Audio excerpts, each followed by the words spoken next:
السلام علیکم ورحمۃ اللہ وبرکاتہ۔ الحمد للہ رب العالمین والعاقبۃ للمتقین والصلاة والسلام علی سید الانبیاء والمرسلین وعلی آلہ واصحابہ اجمعین۔ صوفیاء کرام کے آئیڈیل ہیں۔ صوفیاء کرام ان کی زندگی کو اپنے لیے نمونہ بناتے ہیں۔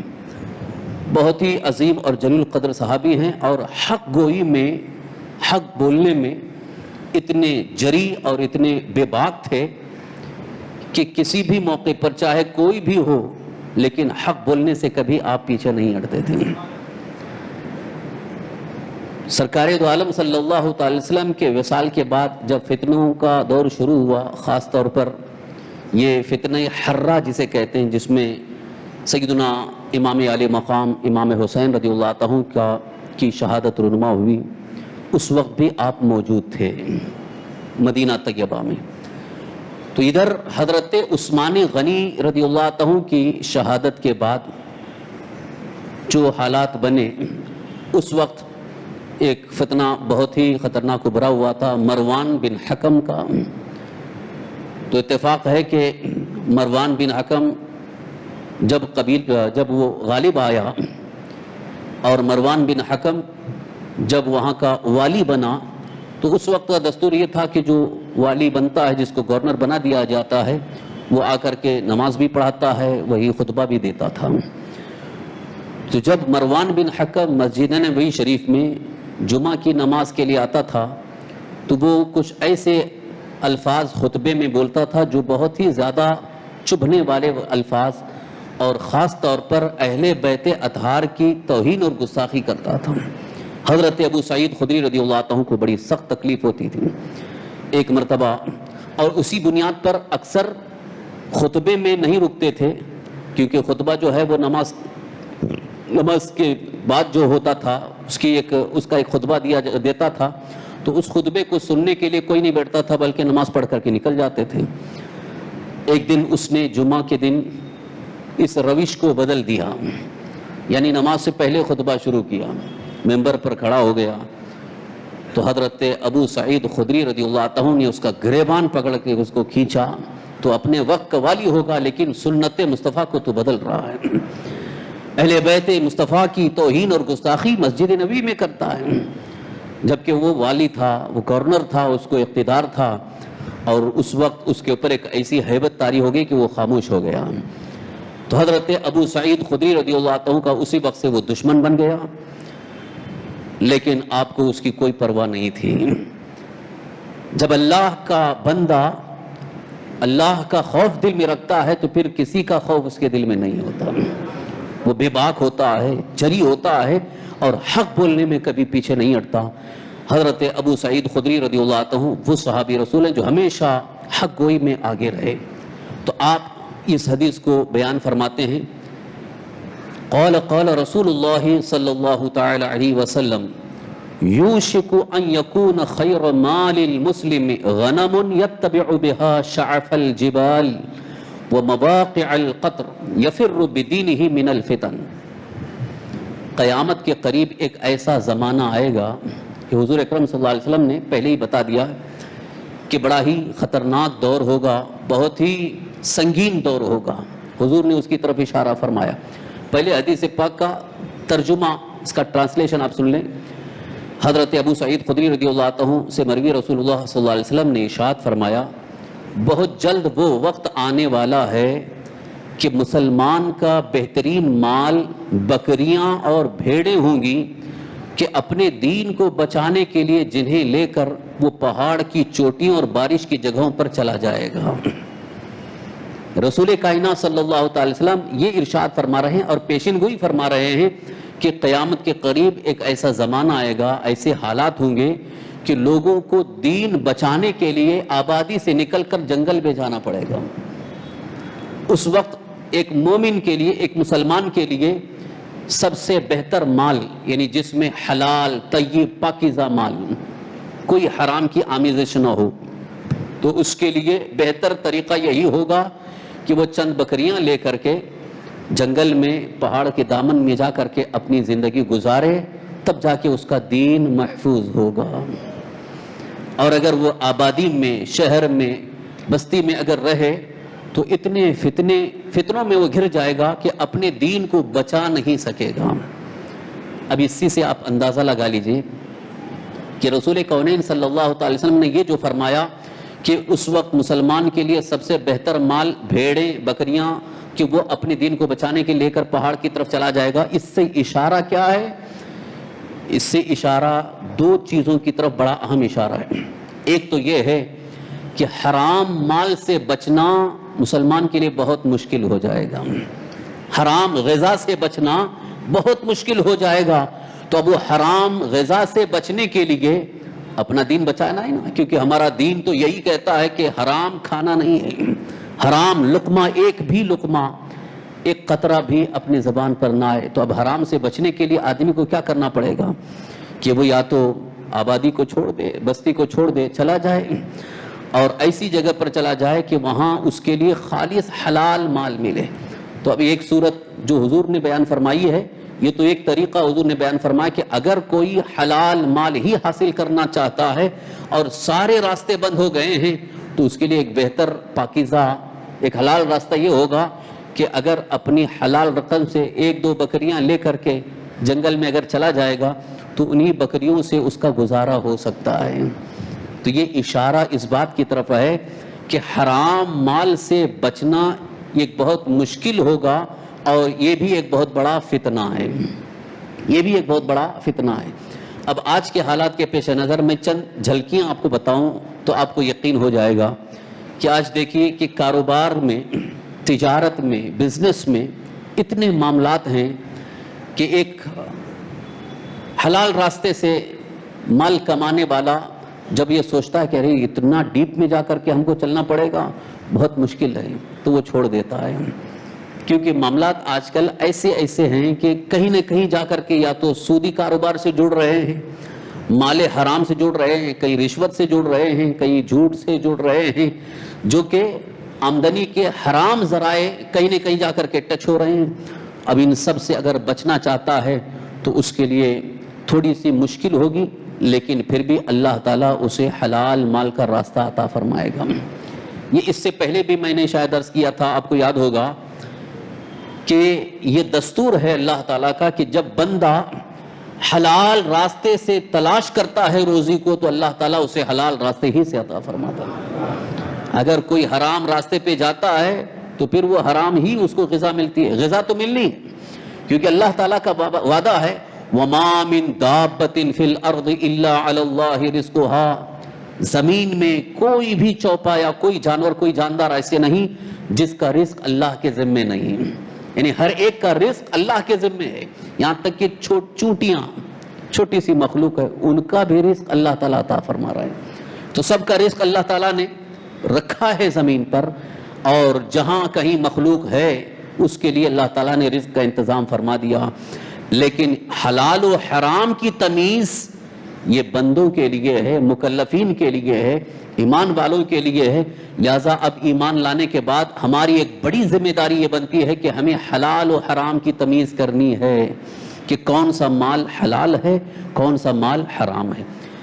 اس بات کو پیش کرنے سے پہلے ایک اور اہم بات اس کے ضمن میں عرض کروں کہ حرام مال کا اتنا خطرناک نقصان ہے، اتنا بڑا نقصان ہے کہ اس کی وجہ سے ہمارا دین تباہ ہو جاتا ہے، دین برباد ہو جاتا ہے. یعنی ہمارا اصل جو دین ہے جس پر ہم قائم ہیں اس پہ قائم نہیں رہ سکیں گے، بلکہ دین کا دامن چھوڑنا پڑے گا. شیطان پھر حرام سے کفر کی طرف لے جاتا ہے. حرام سے کفر کی طرف جانا اس کے لیے آسان ہو جاتا ہے. اس لیے بہت تاکیدات ہماری شریعت میں آئی ہیں کہ حرام تو بہت دور کی بات ہے، مکروہات سے بھی بچو. مکروہ چیزیں جن کو شریعت مطہرہ میں مکروہ کہا جاتا ہے، مکروہ کا مطلب ناپسند ہے، اگرچہ وہ حرام سے کم ہے لیکن اس سے بھی بچے. اس لیے کہ اگر مکروہ سے بچتا ہے تو حرام سے بچ جائے گا، اور جو حرام سے بچتا ہے وہ کفر سے بچ جائے گا. تو کفر سے بچنا یہی ہمارے دین کی حفاظت ہے. کہیں ایسا نہ ہو کہ کفر کی طرف چلا جائے، اور حرام راستے کی طرف اگر کوئی جاتا ہے تو پھر اس کا دین بھی برباد ہوتا ہے، اس کا ایمان بھی اس کے ہاتھ سے نکل جاتا ہے، اس کی دنیا بھی برباد اور آخرت بھی برباد. ایک بڑے بزرگ ہیں، انہوں نے اپنا واقعہ بیان فرمایا کہ ایک مرتبہ ہم سفر میں جا رہے تھے، ایک جگہ نماز کا وقت ہو گیا تو ہم نے سوچا کہ مسجد قریب میں ہے، نماز پڑھ کر کے آگے نکل جائیں گے۔ تو جیسے ہی وہ مسجد کے قریب گئے، ساتھ میں ان کا خادم بھی تھا، تو ان کی سواری جو ہے وہ گھوڑے کی سواری تھی، تو گھوڑا لے کر کے مسجد کے باہر ایک کھوٹی کو آپ نے باندھ دیا اور نماز کے لیے مسجد میں اندر آئے۔ اندر جیسے آئے، وضو کیا، نماز پڑھی دونوں نے، اور جب نماز پڑھ کے فارغ ہو کر کے باہر نکلے تو وہ گھوڑے کے اوپر جو زین ہوتی ہے وہ غائب تھی۔ گھوڑے کے اوپر جو کپڑا ڈالا جاتا ہے زین وہ غائب ہے۔ اور اتفاق یہ ہے کہ جب مسجد میں اندر داخل ہو رہے تھے تو وہاں جہاں چپل وغیرہ چھوڑتے ہیں وہاں ایک شخص بیٹھا ہوا تھا، وہ بھی نہیں تھا۔ تو شبہ تو ہوا کہ شاید ہو سکتا ہو، لیکن پھر بھی آپ نے اپنے اس خادم سے کہا کہ جاؤ بازار سے دوسرا زین خرید کے لاؤ۔ پتہ نہیں کوئی لے کے گیا، چوری کر کے لے کے گیا۔ لیکن یہاں ایک مسئلہ یاد رکھیے کہ ہم لوگ آتے ہیں، اگر مسجد سے کوئی بھول کر کے یا چوری کر کے لے کے گیا، چپل چوری ہوتی ہے، تو اب دوسرے کا چپل ہم اٹھا کے لے جاتے ہیں، یہ غلط ہے۔ ایک نے چوری کیا ہے تو وہ جرم کیا ہے، وہ گناہ کیا ہے، اب ہم خود بھی جرم کر رہے ہیں، ایسا نہیں ہونا چاہیے۔ ہماری چپل گئی تو اس کا وبال اس پر ہے جس نے چوری کیا ہے، لیکن ہم نہ کریں، بلکہ ننگے پیر چلے جائیں، دوسری چپل خرید لیں۔ تو وہ بزرگ اپنے خادم سے کہتے ہیں کہ جاؤ زین خرید کے لے آؤ۔ خادم گیا، جا کر کے بازار میں ڈھونڈنے لگا تو وہی شخص وہ زین بیچنے کے لیے بیٹھا ہوا تھا، جو وہاں چپل چھوڑنے کی جگہ پر بیٹھا ہوا تھا، وہ زین لے کے بیچنے کے لیے بیٹھا ہے۔ تو یہ پہلے دیکھ کے سمجھ تو گئے، پھر بھی انہوں نے کہا کہ جانے دو۔ اس سے پوچھا کہ کتنے میں دو گے؟ اس نے کہا 5 درہم۔ 5 درہم۔ تو آپ نے اس کو 5 درہم دیا اور وہ خرید کے لے کے آئے۔ جب زین خرید کے لے کے آئے تو بزرگ دیکھ کر کے وہ بھی مسکرانے لگے، یہ تو وہی زین ہے جو ہمارے گھوڑے پہ تھی۔ تو انہوں نے کہا کہ حضور یہ زین تو وہی ہے، اور وہ شخص جو ہم لوگ جب مسجد میں جا رہے تھے جو بیٹھا ہوا تھا، وہی شخص یہ زین وہاں لے جا کر کے بازار میں بیٹھا ہوا تھا۔ تب بزرگ فرمانے لگے اللہ اکبر، واللہ میں کہہ رہا ہوں جب میں مسجد میں داخل ہو رہا تھا وہ شخص بیٹھا ہوا تھا، میرے دل میں ایک ارادہ تھا کہ میں نماز پڑھ کے آؤں گا تو اس کو 5 درہم دوں گا۔ میں نے ارادہ کیا تھا کہ نماز پڑھ کے آؤں گا تو اس کو 5 درہم دوں گا، لیکن یہ شخص صبر نہیں کیا اور چوری کر کے وہی 5 درہم حاصل کیا۔ اگر صبر کر کے بیٹھا رہتا تو اسے وہی 5 درہم یہاں ملتے، لیکن چوری کر کے حرام راستے سے اس نے وہی 5 درہم حاصل کیا۔ تو فرماتے ہیں کہ بندہ اگر حلال راستے سے تلاش کرتا ہے تو اللہ تعالیٰ اسے حلال راستے ہی سے روزی عطا فرماتا ہے۔ حرام راستے پر جانے کی ضرورت نہیں، کیونکہ اللہ قادر مطلق ہے، روزی کا ایسا انتظام فرماتا ہے کہ جو بندہ حلال راستے سے کوشش کرتا ہے، وقتی طور پر تھوڑا سا تکلیف ہوگی، تھوڑا سا کم خرچ میں زندگی گزارنا ہوگا، لیکن عزت کی روزی اسے ضرور ملے گی۔ اور حرام روزی میں عزت نہیں ہے، دنیا میں بھی ذلت ہے، آخرت میں بھی ذلت ہے، اور سب سے بڑا عذاب قبر کے اندر حرام مال کھانے کا ہوگا۔ اس لیے حرام مال سے بچنا چاہیے کہ کہیں قبر کے اندر وہ عذاب جو ہم برداشت نہیں کر سکتے، اس قبر کے عذاب سے ہم دوچار ہوں۔ اس لیے سرکار دو عالم صلی اللہ علیہ وسلم نے یہاں پر یہ اشارہ عطا فرمایا کہ دین کو بچانے کے لیے ایسا بھی وقت آئے گا کہ آبادی سے باہر جانا پڑے گا۔ اس کا مطلب یہ ہے کہ حرام مال سے، حرام چیزوں سے اپنے آپ کو بچانے کی بہت کوشش کرنی پڑے گی، بہت کوشش کرنی پڑے گی، چاہے اس کے لیے وقتی طور پر آبادی سے دور ہونا پڑے، تب بھی دور ہونا گوارا کر لو، لیکن حرام مال کھانا گوارا نہ کرو۔ ایک بات بطور نصیحت کے یہ بھی عرض کرنا چاہتا ہوں کہ آج الحمدللہ جو بڑے بزرگ حضرات ہیں، عمر رسیدہ ہیں، جنہوں نے بزرگوں کی صحبت پائی ہے، وہ دین کو جانتے ہیں، معلومات ہے، حلال و حرام کی تمیز ہے، لیکن بہت افسوس یہ ہے کہ ہماری یہ جو نئی نسل آ رہی ہے، جو آج کے ہمارے بچے ہیں، ان کو معلومات نہیں ہے، ان کو بتایا نہیں جاتا ہے کاروبار کے بارے میں، بزنس کے بارے میں۔ صرف یہ کہتے ہیں کہ بزنس کرنا ہے، پیسہ کمانا ہے، بچوں کو یہ معلوم نہیں ہے کہ کون سا بزنس کیسا ہے، اس میں آمدنی کیسی ہے۔ اگر کوئی بچہ حرام کما رہا ہے تو ماں باپ کی ذمہ داری ہے کہ اسے آگاہ کریں، اسے بتائیں کہ حرام مال ہے، ہمارے گھر میں لانے کی ضرورت نہیں ہے۔